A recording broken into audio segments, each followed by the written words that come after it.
Hello বন্ধুরা, তোমরা আমার থাম্বনেল টাইটেল দেখে বুঝতে পারছো আমি কী নিয়ে ভিডিও করছি। আমি ভিডিও করছি আজ গোলাপ ফুল গাছ নিয়ে। দেখো, এরা কিন্তু একটা শীতকালীন ফুল গাছ। এরা কিন্তু গ্রীষ্মকালে কি বর্ষাকালে এরা ডাইব্যাকে চলে যায়।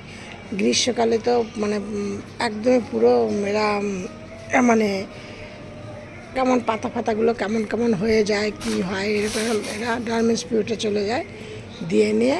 তারপরে কিন্তু তাহলেও যদি তোমরা ঠিকঠাক যত্ন করো তাহলে কিন্তু তোমরা কিছু না কিছু দুটো একটা করে ফুল পাবে। কিন্তু শীতকালে যেমন বড় বড় ফুল ফোটে তেমন বড় বড় ফুল পাবে না, একটু ছোট ছোট হয়। আর যদি তোমাদের গাছে এই যে এরকম ধরনের দেখেছো, এই পাতাটা ফুলটা শুকিয়ে গেছে, দেন এইখান থেকে কিন্তু এই ডালটা শুকিয়ে গেছে, এর থেকে কিন্তু তোমাদের এই গাছটা কিন্তু ডাইব্যাকের সৃষ্টি হবে। তার জন্য কী করতে হবে, তোমাদের এখানে ফুলটাকে তুলে ফেলে দিতে হবে। আর আমার এই গাছগুলো কিন্তু একদম কেমন হয়ে গেছিলো, সে মরা মরা, সে একদম পাতা শুকনো, ডাল শুকনো, কত ডাল কেটে ফেলেছি, সব কেমন হয়ে গেছিলো। দিয়ে তারপর আমি কি এদের খাদ্য খাবার দিয়েছি, কি যত্ন করছি, করে দেখো এই যে কচি কচি পাতা এই যে বেরিয়েছে। এইগুলো কিন্তু আমার একটা কিন্তু দেশি গোলাপ না, সবে হাইব্রিড গোলাপ। তার দেখো এই যে কেমন সুন্দর পাতা বেরিয়েছে, ফুল বেরিয়েছে। আমি এইগুলোর জন্য আমি কী কাজ করেছি, কী করেছি, আমি সব তোমাদের সাথে আজকে সাথে যেটা শেয়ার করছি, এটা আমি ভেবে আমি করে আমি তাতে কিন্তু উপকার পেয়েছি। এবার আমি সেটা তোমাদের সাথে আমি বলছি। আমি চম্পা, তোমাদের সাথে ভিডিওটি শেয়ার করছি। আমি চম্পাস ব্লগ থেকে। আমার এই ভিডিওটি যদি তোমাদের ভালো লাগে বা কোনো কাজে লাগে তাহলে একটু লাইক কমেন্ট শেয়ার করো।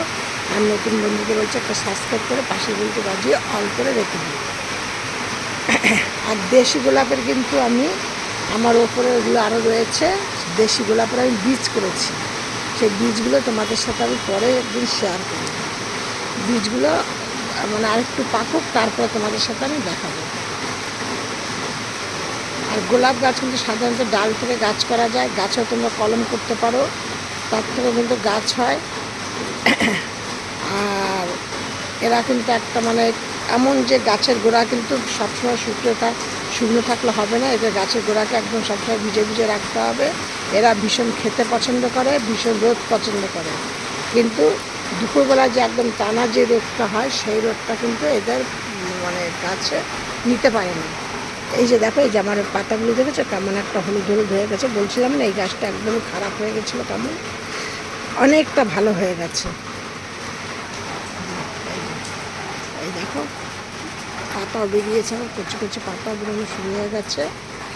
তাই আজ ভাবলাম যে তোমাদের সাথে আমি এই ভিডিওটি শেয়ার করছি। এবার আমি এইগুলো গাছগুলোকে কী যত্ন করছি, আমি সবার আগে গাছকে যত্ন করেছি হলো গাছের গোড়াকে একদম আলগা আলগা করে ঠিকঠাক জল দিচ্ছি। জলটা কিন্তু তোমাদের ঠিকঠাক দিতে হবে। আর আমি এই গাছগুলোকে আমি পুরোটা সেটের নিচে রেখেছি। আমি কিন্তু একদম খাড়া যে রোদটা হয় সেই রোদটা আমি রাখিনি, কারণ সেই রোদে রাখলে কিন্তু গাছের এই সময় গোলাপ গাছ কী হয়, গোলাপ গাছ শুকিয়ে যায়, ডাইব্যাক হয়। গোলাপ গাছটা আজকে হয়তো তুমি দেখলে ঠিক আছে, একদিন দুদিন বাদই দেখো গাছটা একদম কেমন শুকিয়ে কেমন হয়ে গেল। এই জন্য তোমাদের গাছকে একদম রোদ্রে রাখলে হবে না, এমন জায়গায় রাখতে হবে যে 3-4 ঘন্টা রৌদ্রও পাবে আবার ছাওয়াও পাবে। আর আমি কি করেছি, পেঁয়াজ থেতো করে পেঁয়াজের রসটা গাছের গোড়ায় দিয়েছি। আর সেই রসটাকে কিছুটা আমি জলের মধ্যে নিয়ে, ওই ধরে 1 লিটার জলের মধ্যে 1 চামচ পেঁয়াজের রস নিয়ে তার মধ্যে কিছুটা হলুদ দিয়ে গাছগুলোকে আমি স্প্রে করেছি।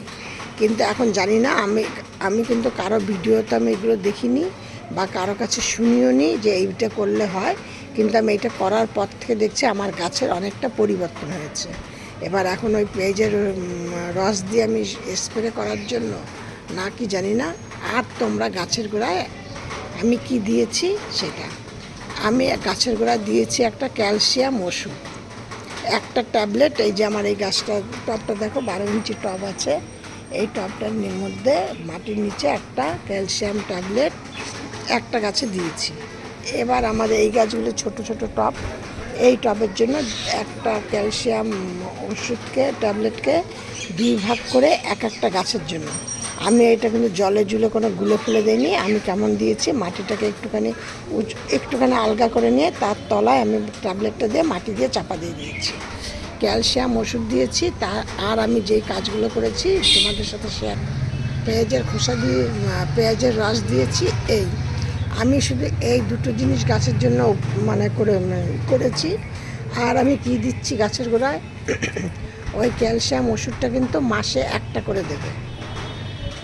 আর আমি কি দিয়েছি, চাল ধোয়া জল, ডাল ধোয়া জলটা আমি রেখে ওইটা আমি একদিন অন্তর অন্তর গাছের গোড়ায় দিয়ে দিই। ওই চাল ধোয়া জল, ডাল ধোয়া জল বা সবজি ধোয়া জলটা কিন্তু আমি যে একদিন অন্তর অন্তর দিই, এটা কিন্তু সব গাছের জন্য। ধরো আজকে আমার যেটা বেরোলো সেটা আমি 5-6টা গাছে দিলাম, আবার কালকে যেটা বেরোলো সেটা আরও আবার কিছু গাছে দিলাম। ঠিক এইভাবে ঘুরিয়ে ফিরিয়ে দিই। তাতে আমি গাছের আমার এই কটা জিনিস করার জন্য আমার গাছের এই পরিবর্তনটা এসছে। তোমরাও এগুলি করো, দেখবে তোমাদেরও গাছের এরকম পরিবর্তন আসবে বা এরকম উপকার পাবে। শুধু আমি গাছকে আর কিছু করিনি, আমি তোমাদের সাথে এইটাই বারবার আমি শেয়ার করছি। আমি গাছকে কিন্তু আর কিছু করিনি। আর গাছে কিন্তু কোনো রকমের গাছের গোড়ায় আগাছা রাখবে না। গাছের গোড়ায় যদি আগাছা রাখো তাহলে তুমি যেইগুলি গাছকে ট্রিটমেন্ট করছো সেইগুলি কিন্তু আগাছাই খেয়ে নেবে। এই জন্য তোমাদেরকে বলছি, তোমরা কোনো ধরনের আগাছা তোমরা গাছের গোড়ায় রাখবে না।